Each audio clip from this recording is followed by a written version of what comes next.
So it's official. The Nigerian army shot and killed NSAS protesters at the Lekki toll gate in Lagos in October last year. This was the moment they opened fire, captured on mobile phones and live streamed on the internet by intrepid activists. Still, the Nigerian security forces denied that it had happened and said the allegations and footage were all fake. Never mind the rather obvious presence of grieving families. But after months of frustration, doubt, growing impatience and fear that the truth might never be told, the panel of inquiry set up by the Lagos state government to look into the shooting has submitted its report, and it's absolutely damning, calling the incident a massacre. Well, later in the program, I'll be joined by the former presidential candidate and founder of the Center for Values in Leadership, Professor Pat Utomi, and by the activist and law student Deji Adeyanju. But first, to get their reaction to this damning report, the popular musician and activist Folarin Falana, better known as Falz, and Arise News analyst Dr. Sam Amadi. Thank you very much indeed to both of you for joining us. And let me come straight away to you, Falz. Thank you very much indeed for joining us there from Lagos. What's your reaction to this report? I'm assuming that you've seen excerpts of it. Yeah, I'll say it's good to see. It's a step in the right direction. But it's not news because everyone saw the videos. You just showed the video.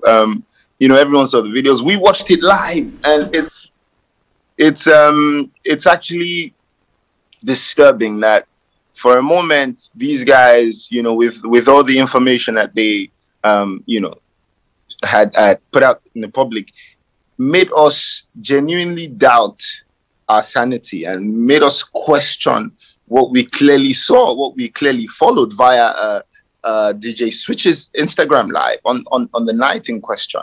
And I think it's embarrassing, that a governor, we saw he came on TV and made his statement where he clearly said it did not happen, that there were no casualties. The army came out to say that they weren't even there initially. Then later on they said they went there, but they didn't fire live rounds.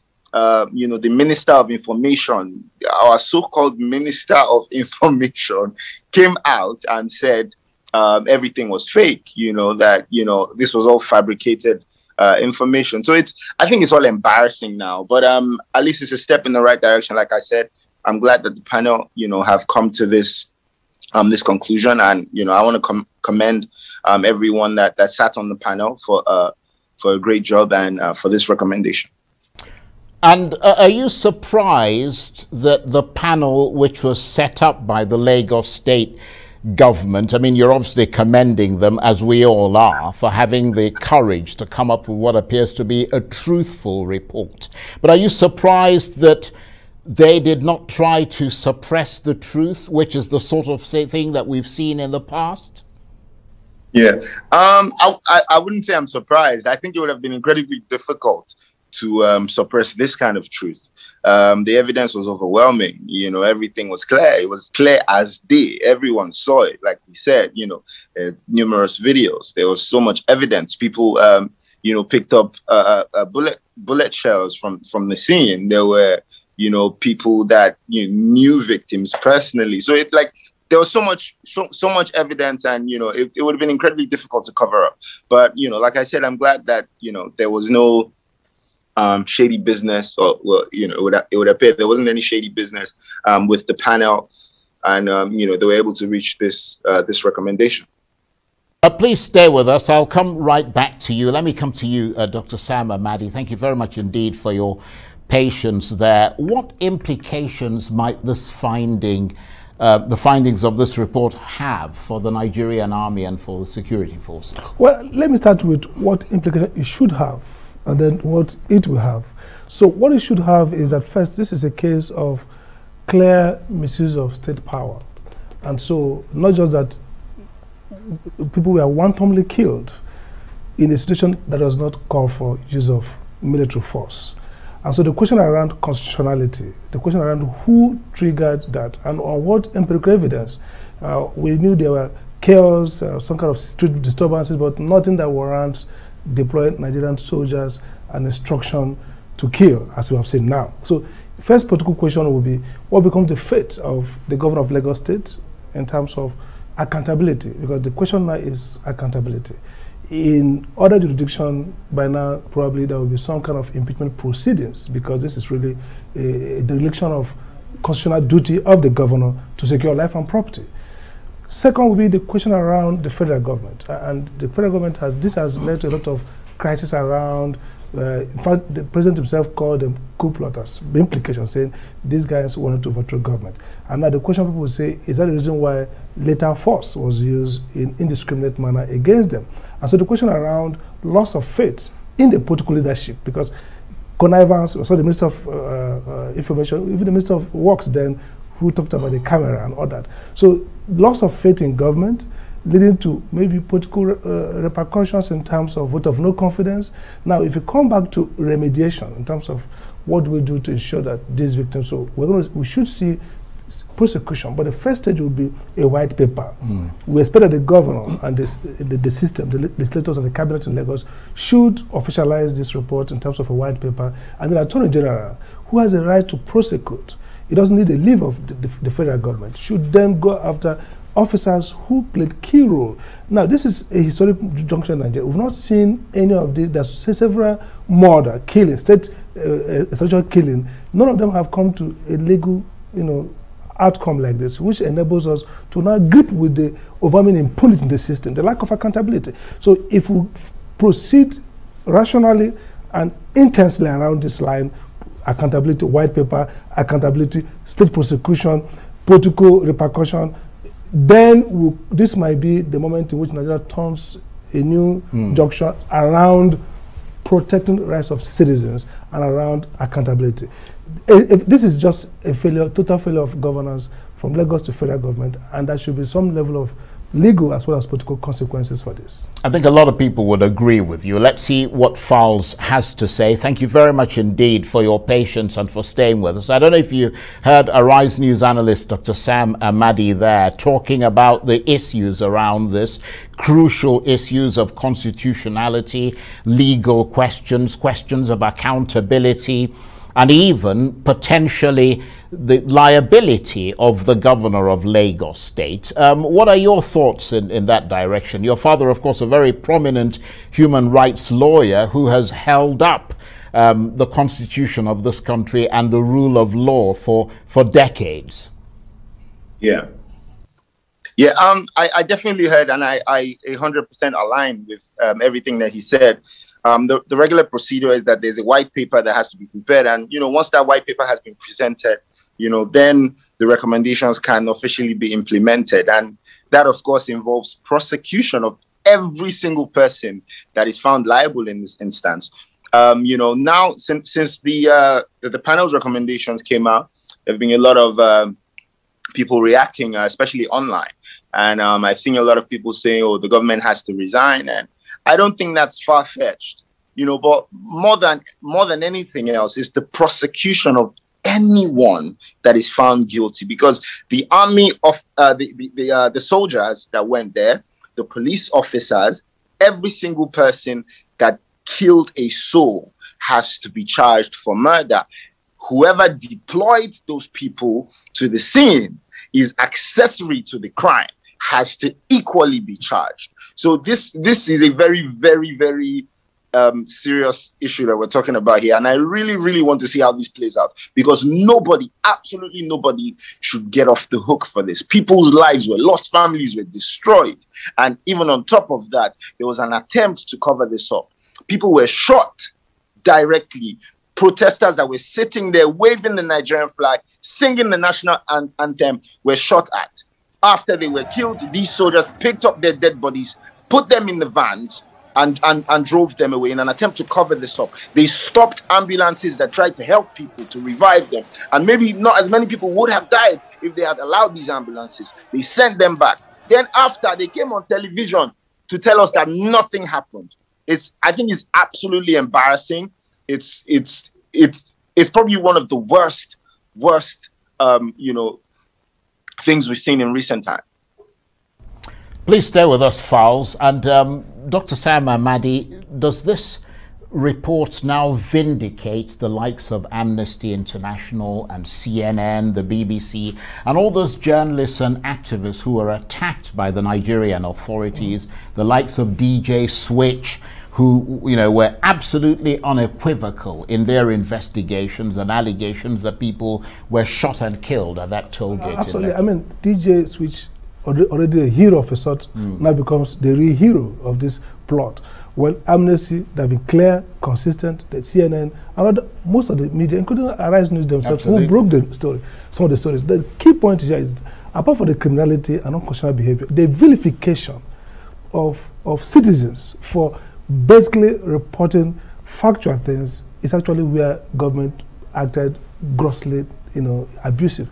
Why would the government, I mean, things can happen. There could be fatalities, mistakes by law enforcement officers. The government owns the mistake and say, you know what, we will see how we can deal with this situation. But for government to now take on aggressive posture, trying to close accounts, accounts of activists on the basis that they are terrorists and there are people who are challenging the state status quo because they are saying we were killed. So this is not just that the government now looks terrible in the eyes of people, but also that government now makes the human rights actor the champion. Okay. The person that people now say, look, credible outcome. And this might change the way we view public protests and government. Please stay with us, both you and Falz, because we'll come back and talk some more. You're watching the Arise interview. Plenty more still ahead as we continue to gauge reaction to the release of the official report into the shooting at the Lekki toll gate in Lagos just over a year ago. Stay with us.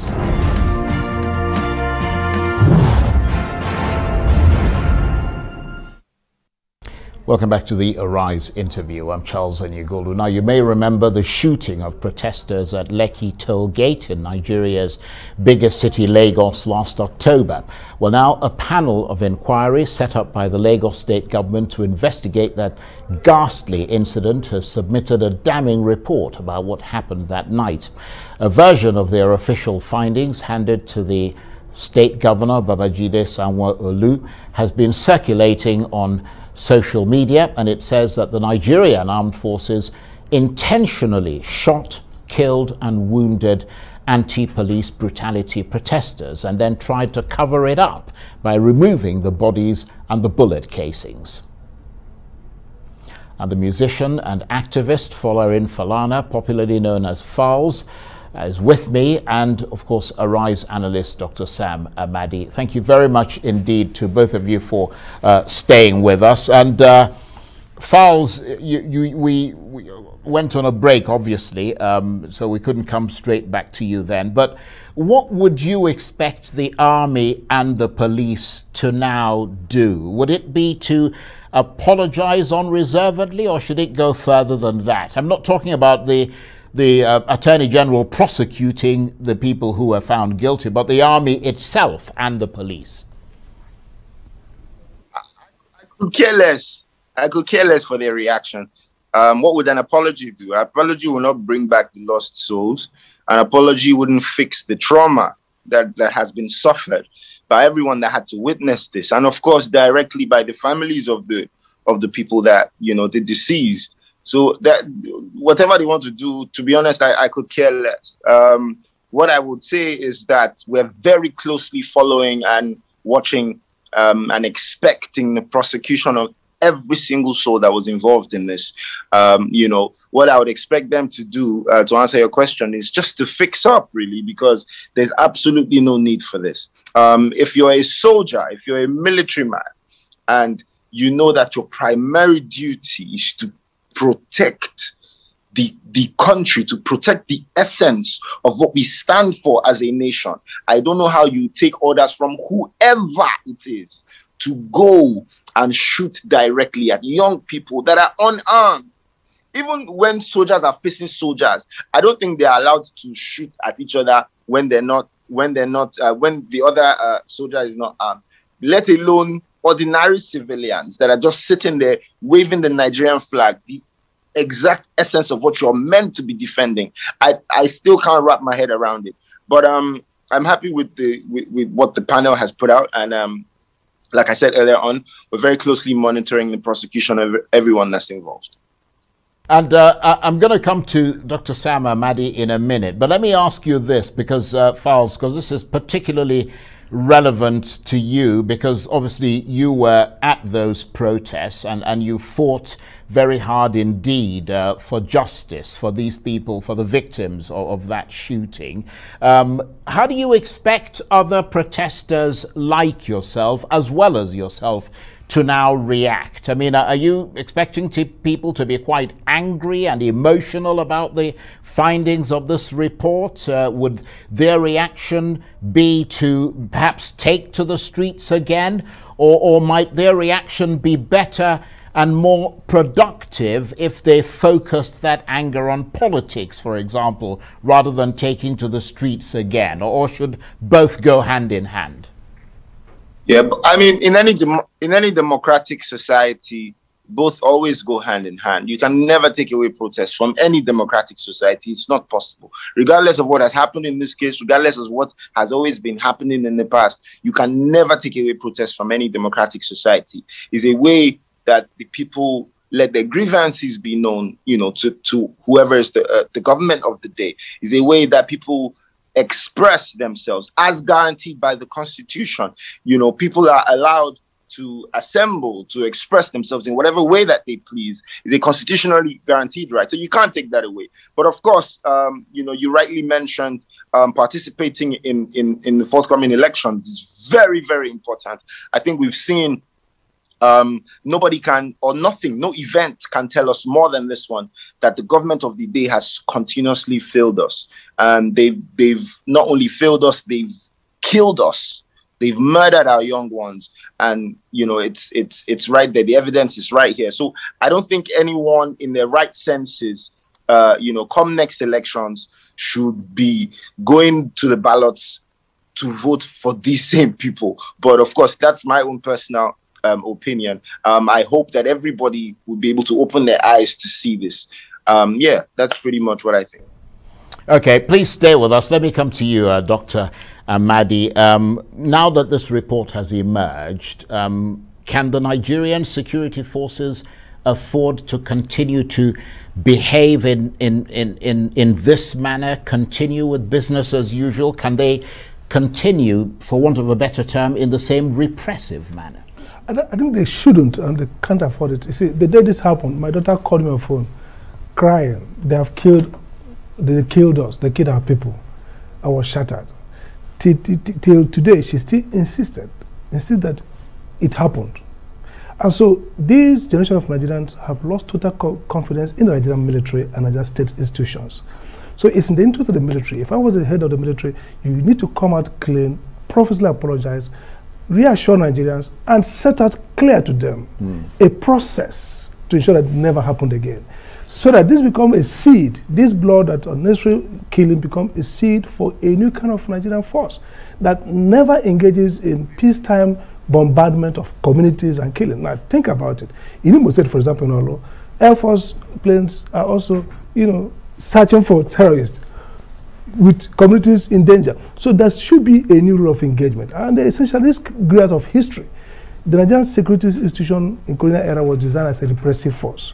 We've not yet reclaimed that genetic problem. I said, look, we need a new security force that lives to protect citizens, in which case there are many ways you could handle restive moments. So I think this is a teachable moment for them. This is a moment to come up profusely, because the danger is that we are losing the next generation. Nobody believes this story. The young people stuck to their gun, that we are dealing with a killing military force. And therefore, this moment requires profuse apology, real open disclosure, and willingness to even internal cleansing before we get to the prosecution.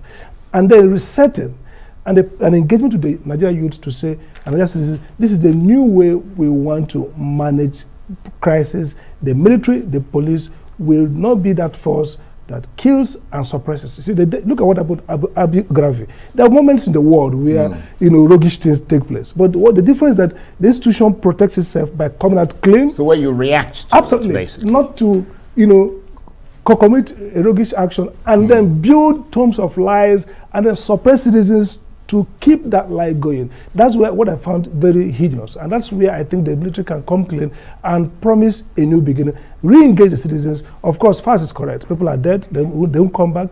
There could be military compensation, but the most important thing now is resetting institution and regaining trust of Nigerian citizens, because the military should be a respected, honored institution and not one that we can trash as we have done now. People don't believe them. People feel that these are criminals.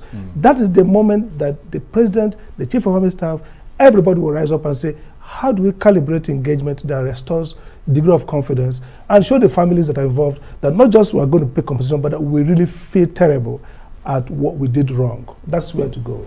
Very, very interesting analysis there. And Falz, we've got about a minute and a half left for the chat. I suppose the question now is what happens next? I mean, you were making some very good points, Dr. Sam Amadi, there. The Lagos State Governor setting up a 4-person committee headed by the State Attorney General. They're supposed to prepare a white paper on how to implement the findings and recommendations of that report. Do we just sit there and wait for that white paper? At this point, it appears that that's all that we can do. You asked the question earlier on if I wasn't surprised that they didn't try anything shady. This might be the point where they try the mago now, but we are very closely watching and all eyes are open. And, you know, we sincerely hope that everything goes as it's supposed to be, that white paper adopts every single recommendation that the panel has tabled before the governor. And like I said, we're very closely watching and waiting for that white paper. Okay, Falz, Folarin Falana, I want to thank you very much indeed for taking the time to talk to us and for your very interesting analysis and reaction to this development. And of course, Dr. Sam Amadi, as always, thank you very much indeed.